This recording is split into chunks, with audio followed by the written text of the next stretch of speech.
Hi, this is Neal Walters, and I'm here to help you be successful.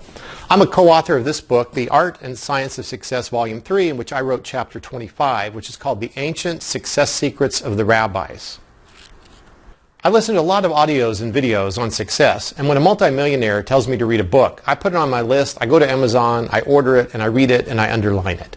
The last few weeks I've been reading this book. It's called Start With Why by Simon Sinek. I'm not sure if that's how you say his name. He actually has a talk on TED, which I'll give you the link for below, that kind of summarizes the whole book. But I just want to give you a quick idea of what this book is about.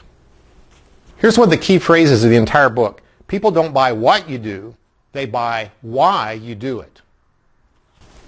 There are two examples I like from the book. One is a dating example, and one is using Apple computers versus Dell as an example. Here's the dating example. This is a man called Brad. And let's start out with this. He says, I am extremely rich. I have a big house and I drive a beautiful car. I know lots of famous people. I'm on TV all the time, which is good because I'm good looking. I actually have done pretty well for myself. Now, if you were a lady and you heard Brad say this, would you want to go out with him?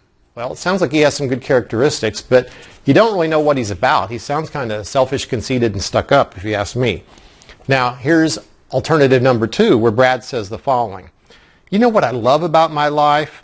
I get to wake up every morning and I get to do something I love. I get to inspire people to do things that inspire them. It's the most wonderful thing in the world. In fact, the best part is trying to figure out all the different ways that I can do that.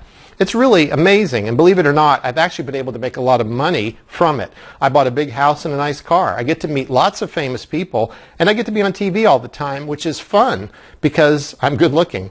And I'm very lucky that I'm doing something that I love. I've actually been able to do pretty well because of it.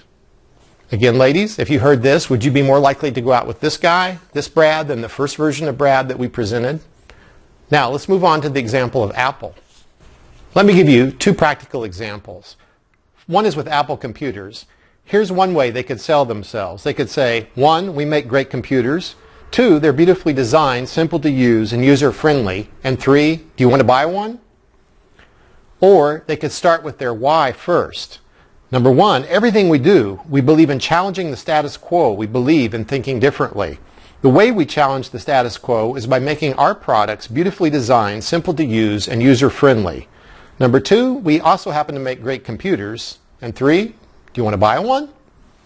So by setting the groundwork first and by showing what they're about, what they make, why they make it, who they make it for, establishing their why, they're able to get their impetus across to you, and then you're more interested in what they have.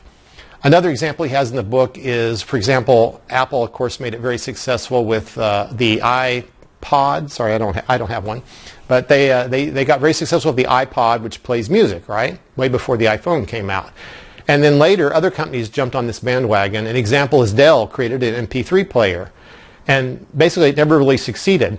So when you think of Dell, you think of a computer company. You don't think of playing music in your pocket. And so Dell didn't really have a why. They didn't tell you why they were in the business of putting music in your pocket. Whereas basically Apple inspired you to carry your music around with you and have thousands of songs in your pocket.